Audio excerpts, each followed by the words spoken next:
हमले में 12 पुलिसकर्मी घायल हुए हैं। कानपुर देहात के शिवली थाना इलाके में पुलिस ने बेकरू गांव में दबिश दी थी। पुलिस यहां पर हिस्ट्री शीटर विकास दुबे को पकड़ने के लिए गई थी, लेकिन बदमाशों ने पुलिस को घेर कर फायरिंग कर दी। इसमें 8 पुलिस वाले शहीद हो गए हैं। विकास दुबे वही अपराधी है जिसने 2001 में राजनाथ सिंह सरकार में मंत्री का दर्जा प्राप्त संतोष शुक्ला की शिवली में थाने में घुसकर हत्या की थी। वारदात में मुख्यमंत्री योगी आदित्यनाथ ने डीजीपी और अपर मुख्य सचिव गृह से बात की है, सख्त कार्रवाई के आदेश दिए हैं। अब से कुछ क्षण पहले डीजीपी ने भी पत्रकारों से बातचीत करते हुए बताया कि आखिर पूरा वाकया हुआ क्या था। और ये जो तस्वीर आपको दिखा रहे हैं, बीच की तस्वीर जो आपको लगातार दिखा रहा है, यही है मास्टरमाइंड विकास दुबे। 60 से ज्यादा हत्या के मामले इस पर दर्ज हैं। और एक तस्वीर वो जहां पर ये मुठभेड़ हुई, ये वही जगह है जिसके बारे में अभी कुछ क्षण पहले डीजीपी ने भी बताया कि किस तरीके से पुलिस को जब इस बारे में सूचना मिली थी तो 3 थानों की पुलिस वहां पर गई, लेकिन बदमाशों को पहले से इसकी पूरी जानकारी थी। उन्होंने आगे जेसीबी फंसा रखी थी, जिसको हटाने के लिए जब पुलिसकर्मी वहां से उतरे तो आसपास की घरों की छतों पर मौजूद बदमाशों ने सीधे पुलिस पर ही फायरिंग शुरू कर दी। इससे पहले कि पुलिस की टीम कुछ समझ पाती, बदमाशों ने ताबड़तोड़ फायरिंग शुरू कर दी।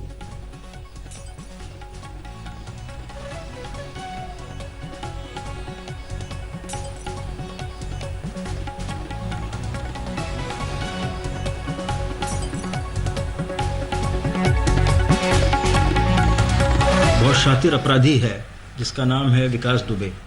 इसके अगेंस्ट 60 केसेस करीब दर्ज हैं। ये हिस्ट्री शीटर भी है। इसके विरुद्ध एक केस दर्ज हुआ था 307 का, एक व्यक्ति ने इसके खिलाफ दर्ज कराया था करीब 24 घंटे पहले।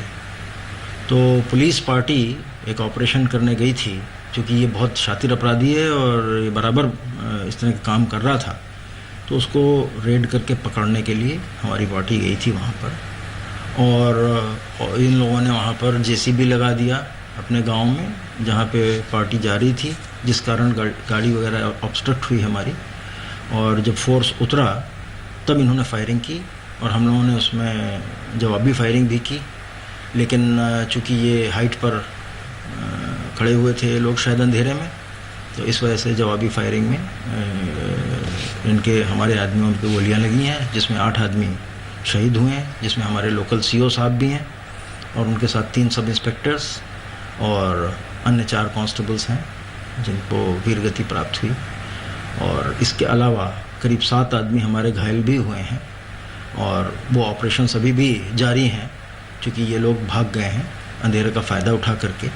और हमारे आईजी, एडीजी और यहाँ से हमने एडीजी लॉ एंड ऑर्डर को भी वहाँ भेजा है इन ऑपरेशंस को सुपरवाइज करने के लिए।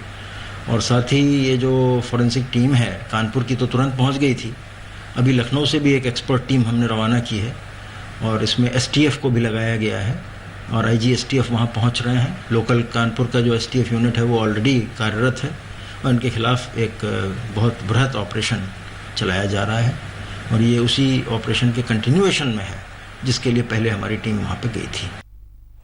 तो दबिश के लिए पकड़ने के लिए एसटीएफ को भी लगा दिया गया है। शिवेन श्रीवास्तव इस वक्त हमारे साथ जुड़ चुके हैं। शिवेन, पूरी जानकारी एक बार फिर से आपसे चाहेंगे, क्योंकि पहली बड़ी बात यह कि 8 पुलिसकर्मी इसमें शहीद हुए हैं, कुछ का इलाज अभी अस्पताल में चल रहा है जो कि गंभीर रूप से घायल हैं, और इसके अलावा अब एसटीएफ को भी इसमें लगा दिया गया है उनको पकड़ने के लिए। देखिए नवजोत, सबसे खास बात यह है कि जिस तरह की घटना हुई है वो कई सवाल खड़े करती है। सबसे बड़ी बात यह कि योगी आदित्यनाथ सरकार ने शुरुआत में अपराधियों पर नकेल कसने के लिए ताबड़तोड़ एनकाउंटर तक करने की इजाजत दे दी थी और कह दिया था कि कोई भी अगर अपराधी है, बड़ा दुर्दांत है, तो किसी भी तरीके से पुलिस पार्टी खिसके नहीं। बावजूद इसके कि इतना बड़ा भय भी व्याप्त हो गया, जिसको बहुत बताया भी गया सरकार की तरफ से कि अपराधी इतना डर गए हैं कि या तो स्टेट छोड़ गए हैं या अपराध छोड़ दिया है। कई ऐसा सरेंडर कर रहे हैं कि हमको पुराने मामले में गिरफ्तार कर लीजिए लेकिन एनकाउंटर न करिए। लेकिन जो असल में नतीजा निकल के आया वो ये कि अब जो अपराधी हैं उन्होंने ज्यादा लामबंद होकर के ज्यादा प्लानिंग और ज्यादा तैयारी के साथ पुलिस से रिटेलिएट करने की, पुलिस पर हमला करने तक की जरूरत इकट्ठा कर ली। तो बड़ा सवाल है कि क्या इस पॉलिसी में कोई कमी थी। दूसरी बात यह है कि इतनी बड़ी संख्या में पुलिस की एक टीम गई थी और पुलिस का ये ऑपरेशन इतना गुप्त होता है कि किसी को पता नहीं होना चाहिए। ऐसे में सवाल ये उठता है कि आखिरकार वो कौन इन्फॉर्मर था जो विकास दुबे को ये जानकारी दे रहा था कि इतनी भारी संख्या में पुलिस फोर्स वहां पर आने वाली है। जाहिर सी बात है कोई अंदर का आदमी था। तो पुलिस और अपराधियों की जो साठगांठ है उस पर भी बड़ा सवाल उठता है। तीसरी चीज है कि आखिरकार अपराधी इतने दुर्दांत, इतने दुस्साहस इस वारदात को अंजाम देने के लिए कैसे हिम्मत जुटा सके कि जब उनके पास जानकारी थी तो बजाय भागने के, बजाय अपने आप को बचाने के, वो एक स्ट्रेटेजिक लोकेशन पर अपने आप को प्लेस कर लेते हैं, हाइट पर लोग इकट्ठा हो जाते हैं जिससे कि पुलिस पार्टी पर हमला किया सके। और ये इतना प्लान्ड हमला है जिसमें न सिर्फ हाइट पर अपराधी इकट्ठा हुए जहां से वो वार कर सके, हमला कर सके, बल्कि पुलिस पार्टी जब वहां पर पहुंची तो उनके रास्ते को रोकने के लिए जेसीबी मशीन को लगाया गया जिससे कि पुलिस की पार्टी को बाहर ही उतरना पड़े। मतलब उनकी तय की हुई जगह पर पुलिस पार्टी के लोग उतरे जिससे कि उन पर हमला किया जा सके। तो ये सवाल बहुत बड़े हैं जिसमें इतनी बड़ी घटना हुई है। सीओ जाहिर सी बात है शिवेन, क्योंकि प्लानिंग तो पुलिस की थी, पुलिस ने पूरी तरह से प्लानिंग की थी इनको पकड़ने के लिए, लेकिन ऐसा लग रहा है इसके बाद जिस तरीके से डीजीपी भी बता रहे हैं, ऐसा लग रहा है कि मानो प्लानिंग वो लोग करके बैठे हो, प्लानिंग विकास दुबे की तरफ से हुई हो, क्योंकि जिस तरीके से वहां पर जेसीबी मशीन लगाई गई और फिर उसके बाद पोजीशंस लिए ऊपर बदमाश बैठे हुए थे, क्योंकि अंधेरे का भी, पहली बात अंधेरा काफी ज्यादा था, पुलिस वालों को भी इसीलिए समझने का मौका नहीं मिला, और दूसरा फायरिंग तुरंत शुरू कर दी। शिवेंद्र हमारे सहयोगी जानकारी दे रहे हैं। बहुत सारे सवाल भी उठ रहे हैं। सबसे पहले ये कि एनकाउंटर की जो पॉलिसी है उसको लेकर सवाल उठ रहे हैं, क्योंकि जब ये कहा जाता है कि उत्तर प्रदेश में जितने भी अपराधी हैं उनको खत्म करना है, एनकाउंटर किया जाए या सलाखों के पीछे पहुंचाया जाए, और फिर उसके बाद ये खबरें भी आती हैं कि अब तो बदमाश ये कहने लगे हैं कि आप हमें पकड़ लीजिए लेकिन हमारा एनकाउंटर ना कीजिए। तो इससे जाहिर सी बात है मैसेज जाता है कि उत्तर प्रदेश में अपराध कम हो रहा है, अपराधी कम हो रहे हैं। लेकिन ये घटना दिखाती है कि अपराधियों के हौसले तो और ज्यादा बुलंद हो रहे हैं, क्योंकि भाग सकते थे। अगर इस बात की जानकारी थी कि पुलिस वहां पर उनको पकड़ने आ रही है तो वो वहां से भाग भी सकते थे, लेकिन भागने की बजाय उन्होंने उल्टा पुलिस वालों पर फायरिंग शुरू कर दी। वहां पर पूरी तैयारी के साथ वो बैठे हुए थे।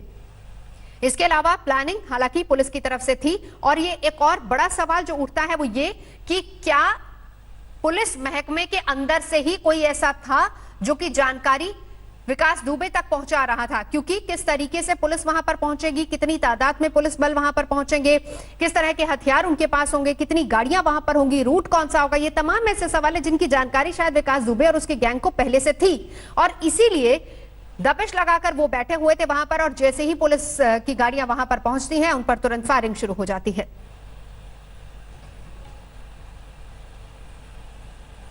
चौबेपुर थाना क्षेत्र के विकरीव गांव में दबिश के लिए गई हुई थी, जहां पर पहले से तैयारी करके बदमाशों ने तुरंत फायरिंग कर दी थी, ये की सूचना मिली है। और इस दुर्भाग्यपूर्ण घटना में हमारे एक सीओ, एक एसओ, 2 एसआई और 4 जवान शहीद हुए हैं। 107 का मुकदमा एक विकास दुबे नाम के हिस्ट्री शीटर के खिलाफ वहाँ के राहुल नाम के व्यक्ति ने कहा कि उसको जान से मारने की नीयत से फायर किया है हिस्ट्री शीटर। इसी सूचना पर सीओ बिल्लोर देवेंद्र मिश्रा और एसओ चौबेपुर और एसओ शिवराजपुर और एसओ बिटोर 3 थानाध्यक्ष के साथ भारी फोर्स जो है इनको अरेस्ट करने हेतु थाना चौबेपुर के जो बिकरी गांव में पहुंची थी। जैसे पहुंचा पहले से ये लोग गाट लगा के, एम्बुश लगा के बैठे हुए थे, जो कि पुलिस ने किया है कि एम्बुश लगा के तरीके से, मतलब इन्होंने पूरी तरह से प्लान करके तीनों ओर से गोली चलाई पुलिस पे। नमस्कार, मैं हूं अंजना ओम कश्यप। हमें उम्मीद है ये वीडियो आपको पसंद आया होगा। लेटेस्ट खबरों के लिए यूं ही देखते रहिए आज तक, और इस वीडियो के पसंद आने पर लाइक, शेयर एंड सब्सक्राइब करना ना भूलें।